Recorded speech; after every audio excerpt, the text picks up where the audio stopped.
नमस्कार साथियों, आशा करता हूं कि आप सभी अच्छे होंगे और आपकी पढ़ाई बहुत बेहतर चल रही होगी। तो बात करते हैं आज की करंट अफेयर की। और आज है 3 जुलाई और 3 जुलाई की करंट अफेयर की बात करेंगे भाई। क्वेश्चन नंबर 1 क्या है भाई? क्वेश्चन नंबर 1 है, पहली एशियन भारत क्रूज वार्ता का आयोजन कहाँ किया गया है? तो पहली एशियन भारत क्रूज वार्ता का आयोजन कहाँ करा गया है? तो ये करा गया भाई चेन्नई के अंदर। कहाँ करा गया भाई?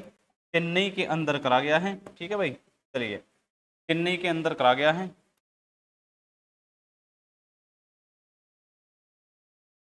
चेन्नई के अंदर करा गया है, तो इसका राइट आंसर क्या होगा भाई? चेन्नई। पहले एशियन भारत क्रूज वार्ता का आयोजन चेन्नई में किया गया है। इसका उद्घाटन शिपिंग मंत्री सर्बानंद सोनोवाल के द्वारा, ठीक है भाई, और कहां पर? चेन्नई, तमिलनाडु में करा गया है। इसका उद्देश्य क्या है? भारत और एशियन देशों के बीच क्रूज पर्यटन को बढ़ावा देना और बंगाल की खाड़ी और हिंद महासागर क्षेत्र में क्रूज पर्यटन का विकास करना। ये क्या है भाई? इसका मुख्य उद्देश्य है, आपको याद रखना है।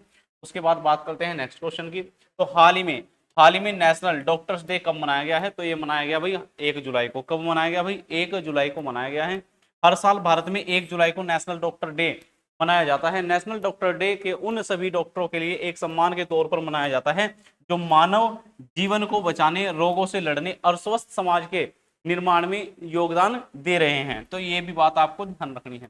उसके बाद बात करते हैं भाई नेक्स्ट क्वेश्चन की। हाल ही में 1 जुलाई 2025 को केंद्र सरकार के डिजिटल इंडिया कार्यक्रम को कितने वर्ष पूरे हो गए हैं? तो भाई 10 वर्ष इसे क्या हो गए? पूरे हो गए हैं।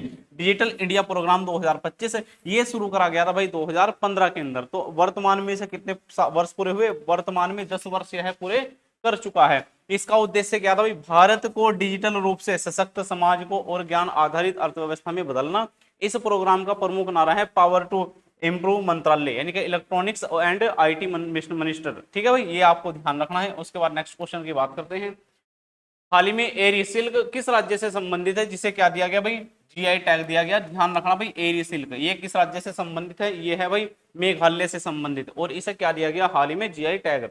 अभी मेघालय राज्य की एरी सिल्क को जीआई टैग दिया गया है। एरी सिल्क एक प्राकृतिक रेशम है। क्या भाई? प्राकृतिक रेशम, जिसे अहिंसा सिल्क भी कहा जाता है। बहुत इंपॉर्टेंट है भाई, क्या कहा जाता? अहिंसा सिल्क भी कहा जाता है। इसे बनाने के लिए रेशम के कीड़े को मारा जाता है। यह मुख्य रूप से मेघालय राज्य में उत्पादित होता है, विशेषकर खासी जनजाति। कौन सी जनजाति के द्वारा? खासी जनजाति इसे पीढ़ी पीढ़ियों से तैयार करती आ रही है। ठीक है भाई, खासी जनजाति का मुख्य क्या है भाई? मुख्य कार्य है। अगर बात करें भाई मेघालय की राजधानी क्या है भाई? शिलोंग है। और यहाँ का गठन कब करा गया था? 21 जनवरी 1972। और क्षेत्रफल की बात करी जाए तो 22,429 वर्ग किलोमीटर यहाँ का क्या क्षेत्रफल है। राज्य के पशु की बात करें तो तेंदुआ, और पक्षी पहाड़ी मैना है। और फूल की बात करें तो लेडी स्प्रे ऑर्किड है। और अगर वृक्ष की बात करें तो गमहर यहाँ का क्या है? राजकीय वृक्ष है। और भाषा खासी, गारो और अंग्रेजी है। और प्रथम मुख्यमंत्री डब्ल्यू ए संगमा। अगर प्रथम राज्यपाल की बात करी जाए तो बी के नेहरू। और सीटें की बात करी जाए तो राज्यसभा और लोकसभा और विधानसभा, ये बिल्कुल आपको याद रखनी है। 1 2 कितना है भाई? 60 है। तो राज्यसभा सीट कितनी है भाई? 1। और लोकसभा सीट कितनी है भाई? 2। और विधानसभा सीट कितनी है? ये है 60। ठीक है। अगर बात करी जाए तो जिलों की, तो यहाँ पर कुल जिलों की संख्या कितनी है भाई? 12। ठीक है भाई, ये सभी डिटेल हर बच्चे को याद रखनी है। अगर किसी भी स्टेट की डिटेल आएगी तो आपको इसी प्रकार क्या करना भी पढ़ना है। उसके बाद नेक्स्ट क्वेश्चन की बात करते हैं। हाल ही में सूर्यमुखी देवी का निधन हुआ है। किसका निधन हुआ भाई? सूर्यमुखी देवी का निधन हुआ है। उन्हें किस वर्ष पद्म श्री पुरस्कार से सम्मानित किया गया था? तो वर्ष 2025 के अंदर हाल ही में उन्हें क्या करा गया भाई? पद्म श्री पुरस्कार से सम्मानित किया गया है। तो हाल ही में सूर्यमुखी देवी का, किसका भाई? सूर्यमुखी देवी का 85 वर्ष की अवस्था में निधन हुआ है। वे प्रसिद्ध मणिपुरी क्लासिकल डांसर थी। कौन थी भाई? मणिपुरी क्लासिकल डांसर थी। मणिपुरी स्टेट से क्या है भाई? संबंधित है, मणिपुर से संबंधित है। 2025 में इन्हें पद्मश्री से सम्मानित किया गया था, मणिपुरी डांसर को। ठीक है भाई, ये ध्यान रखना आपको। भारत के 8 प्रमुख शास्त्रीय नृत्य में से एक है। यह भारत के शास्त्रीय नृत्य के अंदर क्या है भाई? शामिल है। ये बात आपको पता होना चाहिए। ठीक है भाई, इस डांस में मुख्यतः भगवान श्री कृष्ण और राधा की लीलाओं के बारे में बताया जाता है। ठीक है, चलिए उसके बाद नेक्स्ट क्वेश्चन की बात करते हैं। हाल ही में 2025 यूएस ओपन बैडमिंटन पुरुष एकल का खिताब किसके द्वारा जीता गया है? तो ये जीता गया भाई आयुष शेट्टी के द्वारा। किसके द्वारा भाई? आयुष शेट्टी के द्वारा जीता गया है। उसके बाद नेक्स्ट क्वेश्चन की बात करते हैं भाई, थोड़ा सा इसके बारे में बात करते हैं। BWF US open badminton championship 2025 24 से 29 जून तक आयोजित करी गई है। इसका आयोजन आयोवा शहर यूएसए के अंदर करा गया है। मैन सिंगल का खिताब आयुष शेट्टी के द्वारा, ये उनका पहला क्या है भाई? BWF खिताब है। और कौन हारा इसमें? ब्रायन यंग के द्वारा ब्रायन यंग को हराया गया है। अगर वुमेन सिंगल की बात करें तो बेविन झांग के द्वारा जीता गया है और हराया गया है तन्वी शर्मा को। तन्वी शर्मा यूएस ओपन में BWF टूर फाइनल खेलने वाली पहली सबसे कम उम्र की भारतीय महिला खिलाड़ी बन गई हैं, ये भी आपको ध्यान रखना है। चलिए, हाल ही में कहां पर पहला एस्ट्रो टूरिज्म फेस्टिवल मनाया गया है? तो भाई एस्ट्रो टूरिज्म फेस्टिवल ध्यान रखना, ये मनाया गया भाई लद्दाख के अंदर, ठीक है। लद्दाख ने विज्ञान आधारित पर्यटन को बढ़ावा देने की दिशा में एक ऐतिहासिक कदम उठाया है। हाल ही में लेह में आयोजित, कहां पर? लेह के अंदर आयोजित। तो लेह कहां स्थित है भाई? लद्दाख के अंदर में आयोजित पहले एस्ट्रो टूरिज्म फेस्टिवल का सफल समापन हुआ है। यह 2 दिवसीय आयोजन लद्दाख पर्यटन विभाग और भारतीय खगोलीय भौतिकी संस्थान बेंगलुरु के सहयोग से आयोजित किया गया है। इसका उद्देश्य लद्दाख को खगोलीय पर्यटन के प्रमुख गंतव्यों में क्या करना है भाई? शामिल करना है, ठीक है। चलिए, हाल ही में कौन एल्बस पर्वत पर चढ़ने वाले सबसे कम उम्र के पर्वतारोही बने हैं? तो इसका नाम है भाई तेगवीर सिंह। कौन बने भाई? तेगवीर सिंह। पंजाब के कौन से राज्य संबंधित? पंजाब से संबंधित हैं। पंजाब के 6 वर्ष के तेगवीर सिंह ने एल्बर्स पर्वत पर चढ़ने वाले सबसे कम उम्र के पर्वतारोही बन गए हैं। यह रूस और यूरोप का क्या है? सबसे ऊंचा पर्वत है, ठीक है भाई। रूस और यूरोप का सबसे ऊंचा पर्वत है। इसकी ऊंचाई 18,510 फुट यानी कि 5,642 मीटर है। यह दुनिया की 10वीं सबसे प्रमुख चोटी है, ठीक है। चलिए, हाल ही में किसने फार्मूला 1 ऑस्ट्रेलियाई ग्रैंड प्रिक्स जीती है? तो ये जीती गई भाई लैंडो नॉरिस के द्वारा। किसके द्वारा? लैंडो नॉरिस के द्वारा ये जीती गई है। उसके बाद नेक्स्ट, किस देश के शोधकर्ताओं ने साहित्य सिंथेटिक मानव जीनोम परियोजना शुरू करी है? तो भाई मानव जीनोम परियोजना किसके द्वारा शुरू करी गई? ये शुरू करी गई ब्रिटेन के द्वारा, ठीक है।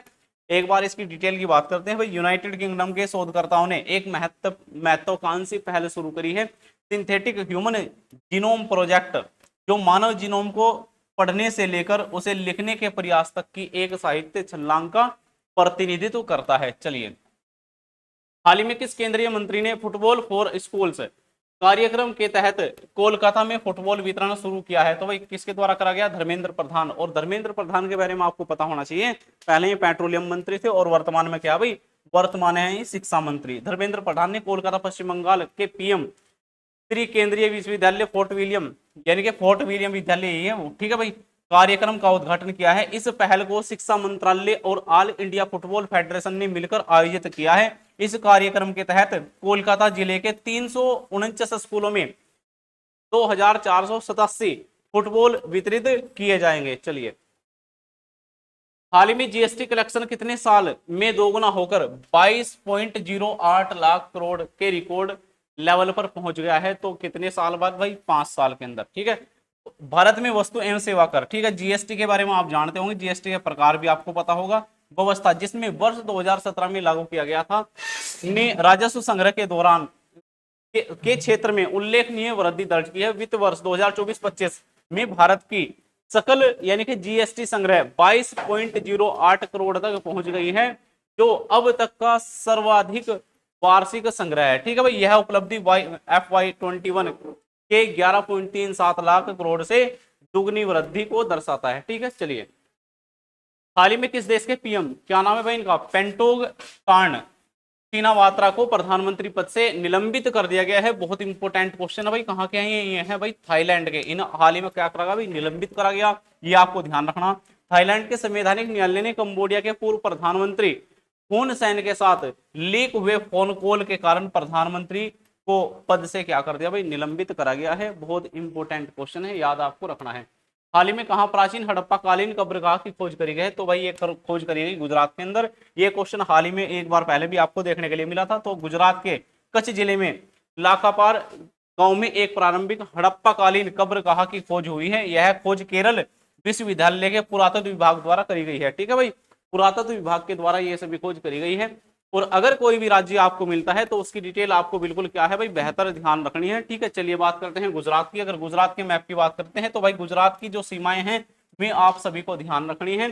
अगर राजधानी की बात करी जाए तो गांधीनगर यहाँ की राजधानी है। गठन करा गया 1 मई 1960। क्षेत्रफल 1,96,244 वर्ग मीटर। पशु यहाँ का क्या है भाई? शेर है। और पक्षी है भाई ग्रेट फ्लेमिंगो। और फूल की बात करी जाए तो गेंदा। वृक्ष क्या है भाई? बरगद है। और भाषा क्या है? गुजराती। प्रथम मुख्यमंत्री की बात करें जीवन राम नारायण मेहता है। प्रथम राज्यपाल मेहंदी नवाबगंज है। और अगर बात करी जाए विधानसभा सीट की तो 182 है, अगर लोकसभा सीट की बात करी जाए तो 26 है, और राज्यसभा सीट की बात करी जाए तो कितनी है भाई 11। आपको 11, 26, 182 आपको बिल्कुल याद रखना है। अगर जिलों की संख्या पूछी जाए तो कितने जिले हैं भाई, 33 जिलों की यहाँ पर क्या है संख्या है। ठीक है, चलिए अब बात करते हैं भाई करंट अफेयर की समाप्ति की। तो भाई आज के लिए इतना ही, बाकी करंट अफेयर कल देखेंगे।